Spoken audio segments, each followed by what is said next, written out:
Release చేసి కేసును తప్పుదోవ పట్టించిన సినీ నటి హేమ ప్రస్తుతం పోలీస్ స్టేషన్లోనే ఉంది. మిస్లీడ్ చేసినందుకు గాను హేమపై మరో కేసు నమోదు చేసే అవకాశం ఉంది.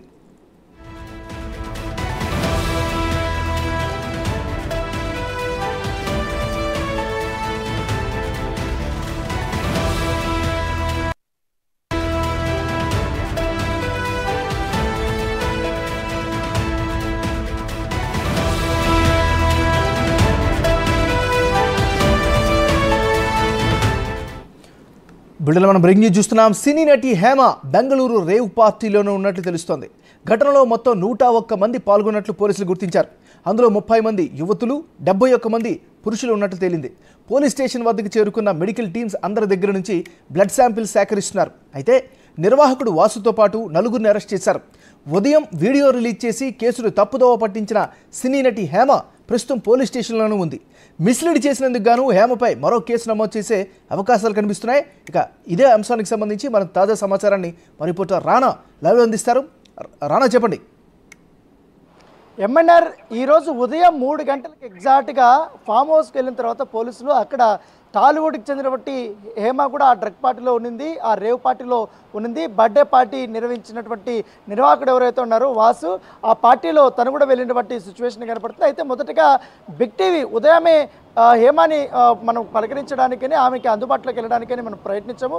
ఆమెకు ఫోన్ చేసినప్పుడు నేను ఇక్కడే హైదరాబాద్లో ఉంటే మొయినాబాద్లో ఒక ఫామ్ హౌస్లో ఉన్నాను, నాకు ఆ డ్రగ్ పార్టీకి ఆ రేవ్ పార్టీకి ఎటువంటి సంబంధం లేదు, నా పేరు మీద ఇటు సోషల్ మీడియాలోనూ ఇటు మెయిన్ స్ట్రీమ్ మీడియాలో కూడా నా పేరు కావాలనే రాస్తున్నారు, నన్ను ఇరికించాలని చూస్తున్నారంటూ కూడా ఆమె ఒక వీడియో కూడా రిలీజ్ చేసింది. ఇదే ఆ విషయాన్ని కూడా బిగ్ టీవీతో చెప్పినటువంటి నేపథ్యం అయితే కనపడుతుంది. సో అందరూ నిజమే అనుకున్నారు. కాకపోతే ఈ రకం మొత్తం తెలంగాణ ఇటు మొత్తం కర్ణాటక కానీ తెలంగాణ కానీ ఆంధ్రప్రదేశ్లో కానీ పూర్తి స్థాయిలో కూడా హేమకు సంబంధించినటువంటి ఆమె ఫేస్బుక్ అకౌంట్స్ కానీ ఇవన్నిట్లో కూడా ఎక్కువగా అసలు నేను ఈ పార్టీకి అటెండ్ కాలేదంటూ కూడా మిస్లీడ్ చేసే విధంగా ఆమె పోస్టులు కూడా పెట్టినటువంటి నేపథ్యంలో పోలీసులు దీనిపైన స్పందించారు.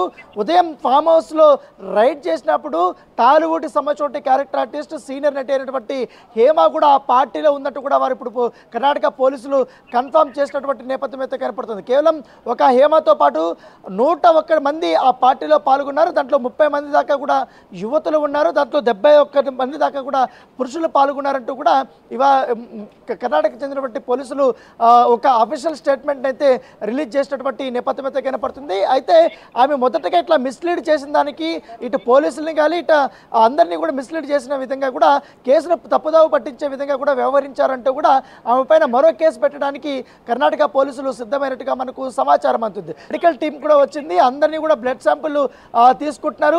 ఎవరెవరైతే డ్రగ్స్ తీసుకున్నారనే దానిపై కూడా ఒక అవగాహన వచ్చింది. కాబట్టి వారిని అందరినీ కూడా ఈ మాదక ద్రవ్యాల కేసుల కింద కేసులు నమోదు చేసి వారిని అరెస్ట్ చేస్తున్నటువంటి సిచ్యువేషన్ అయితే కనపడుతుంది. సో ఈ పార్టీలో ఇటు రేవ్ పార్టీ జరిగింది, అలాగే డ్రగ్ పార్టీ జరిగింది.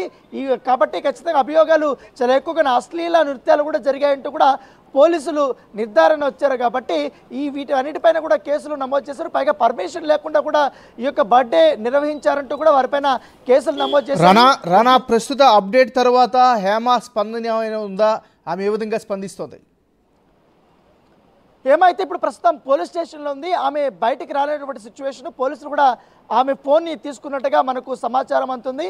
మొదట ఎప్పుడైతే ఉదయం 6 గంటలకి ఎవరైతే అందరినీ అదుపులోకి తీసుకొని పోలీస్ స్టేషన్కి తరలించే సమయంలో హేమ పక్కనే ఉన్నటువంటి ఒక చెట్టు దగ్గరికి వెళ్ళింది. ఆ గ్రీనరీ ఉన్నటువంటి ప్లేస్కి వెళ్ళి తన ఎవరైతే ఇంకొక వ్యక్తి దగ్గర ఫోన్ పట్టుకోమని చెప్పి ఆమెకు ఆ వీడియో రిలీజ్ చేసింది. సో తర్వాత ఆమెను అదుపులోకి తీసుకుని వారు వెళ్ళిపోయినటువంటి సిచ్యువేషన్ అయితే కనపడుతుంది. ప్రస్తుతం అయితే హేమ పాత్ర చాలా క్లియర్గా ఉంది. ఆమె ఆ పార్టీకి అటెండ్ అయిందంటూ కూడా కన్ఫర్మేషన్ వచ్చింది. కాబట్టి అయితే ఇదే పార్టీలో మరికొంతమంది టాలీవుడ్కి చెందినటువంటి వారు కూడా ఉన్నారని కూడా పోలీసులు అనుమానిస్తున్నారు. కాబట్టి వారి పేర్లు అయితే ఇంకా బయటకు రాలేదు. విచారణ అయితే కొనసాగుతూనే ఉన్నటువంటి సిచ్యువేషన్ అయితే కనపడుతుంది. దాంతోపాటు ఫామ్ హౌస్ ఓనర్ ఎవరైతే ఉన్నారో ఆ ఓనర్ కూడా హైదరాబాద్ చెందినటువంటి ప్రముఖ వ్యాపారవేత్త. అతను నిత్యం కూడా ఇక్కడ వ్యాపారాలు చేస్తున్నట్టు, బెంగళూరులో కూడా వ్యాపారాలు చేస్తున్నట్టు, గతంలో కూడా ఆ ఫామ్ హౌస్లో ఇలాంటి తరహాని పార్టీలు జరిగాయంటూ కూడా పోలీసులు అనుమానిస్తున్నారు. ఇప్పటికే ఆ పార్టీలో పాల్గొన్నటువంటి సీసీ కెమెరాలు ఉన్నాయి, ఆ సీసీ కెమెరాలతో పరిశీలిస్తున్నారు. వారు ఎవరెవరు వచ్చారు ఏంటని కూడా సీసీ కెమెరాల్లో పరిశీలించిన తర్వాత వాళ్ళ ఫోన్ నెంబర్లు తీసుకొని వాళ్ళు కూడా ఫోన్ చేసి పోలీసులు ఇప్పుడు విచారణకి పిలిపించిన నేపథ్యం కనబడుతుంది. విచారణ అయితే ప్రస్తుతం వేగవంతంగా కొనసాగుతున్నటువంటి సిచ్యువేషన్ కనబడుతుంది. రానా, తప్పుడు సమాచారం ఇచ్చి మిస్లీడ్ చేసినందుకు గాను మరో కేసు నమోదయ్యే అవకాశాలు ఉన్నాయంటున్నారు. దానికి సంబంధించిన అప్డేట్ ఏంటి మరి? ఖచ్చితంగా ఇది మిస్లీడ్ చేసినటువంటి పరిస్థితి అని చెప్పుకోవచ్చు. ఎందుకంటే ఉదయము ఎప్పుడైతే హేమ పేరు వచ్చిన తర్వాత సినిమా ఇండస్ట్రీలో వివిధ ఛానల్స్కి పనిచేసినటువంటి పిఆర్ఓలు అవుతున్నారు. ఆ పిఆర్ఓలు కూడా ఈమె స్వయంగా కూడా ఒక మెసేజ్ పెట్టింది, నేను హైదరాబాద్లోనే ఉన్నాను అంటూ కూడా వాళ్ళకి మిస్లీడ్ చేసింది. వారు వెంటనే ఇతర మాధ్యమాలకు కూడా చెప్పడం హేమ హైదరాబాద్లో ఉందంటూ కూడా వాళ్ళు కన్ఫర్మేషన్ చేసినటువంటి నేపథ్యంగా పడుతుంది. సో అందరూ హేమకి ఈ పార్టీకి ఎటువంటి సంబంధం లేదనేసి కూడా అందరూ అనుకున్నారు. సో దాన్ని చూసిన తర్వాత ఒక్కసారిగా పోలీసులు ఎప్పుడు రిలీజ్ చేశారో అప్పుడు ఆమె పార్టీలో ఉన్నట్టుగా కన్ఫర్మేషన్ వచ్చినటువంటి నేపథ్యం ఏర్పడుతుంది. సో ఈ నేపథ్యంలో ఆమె కావాలనే తప్పుదేవు పట్టించే విధంగా కూడా వ్యవహరించారు అనేది కూడా పోలీసులు అభియోగాలు చేశారు. కాబట్టి అందుకే ఆమె పైన మరొక కేసు నమోదు చేసినటువంటి సిచ్యువేషన్ కాబట్టి ఈ కేసు నుంచి ఆమె బయటపడడం చాలా కష్టమే అని చెప్తున్నారు. ఎందుకంటే ఆమె ఒకవేళ కన్జ్యూమర్ ఏంటి, ఒకవేళ డ్రగ్స్ తీసుకుంటే మాత్రం ఆమెకి కష్టాలు అయితే తప్పని చెప్పుకోవచ్చు. కేవలం బర్త్డే పార్టీకి మాత్రమే అటెండ్ అయ్యి వస్తే ఆమె పైన పెద్దగా చర్యలు అయితే తీసుకునే అవకాశం ఉంటుంది. స్టేట్మెంట్ మాత్రం రికార్డ్ చేసి పంపించే అవకాశం ఉంది. ఇప్పుడు ఆమెకు కూడా బ్లడ్ శాంపుల్స్ అన్ని కూడా తీసుకుంటారు కాబట్టి ఒకవేళ దాంట్లో కానీ పాజిటివ్ కానీ తేలితే మాత్రం ఖచ్చితంగా హేమకి కష్టాలు చాలా ఘోరంగానే ఉంటాయని చెప్పుకోవచ్చు అన్నారు. థ్యాంక్ యూ రానా.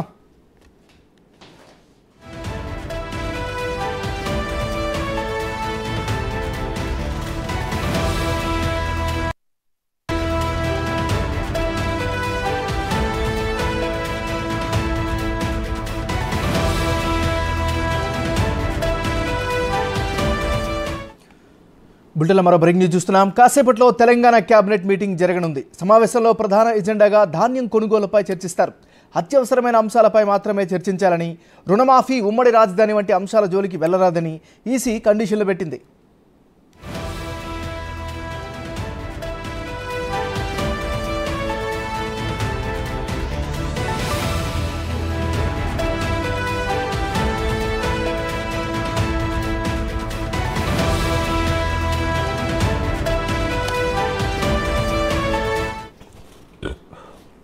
బులెటిన్లో మనం బ్రేకింగ్ న్యూస్ చూస్తున్నాం. మరి కాసేపట్లో తెలంగాణ కేబినెట్ మీటింగ్ జరగనుంది. సమావేశంలో ప్రధాన ఎజెండాగా ధాన్యం కొనుగోలుపై చర్చించనున్నారు. అత్యవసరమైన అంశాలపై మాత్రమే చర్చించాలని, రుణమాఫీ, ఉమ్మడి రాజధాని వంటి అంశాల జోలికి వెళ్లరాదని ఈసీ కండిషన్లు పెట్టింది.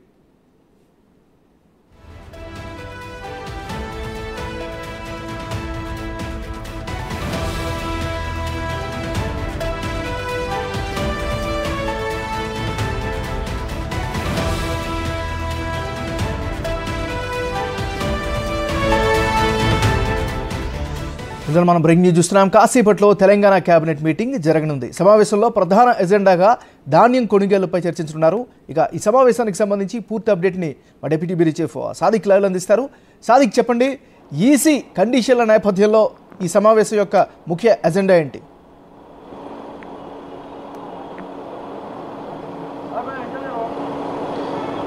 ఏమన్నారు? మరి కాసేపట్లో ముఖ్యమంత్రి రేవంత్ రెడ్డి అధ్యక్షతన కేబినెట్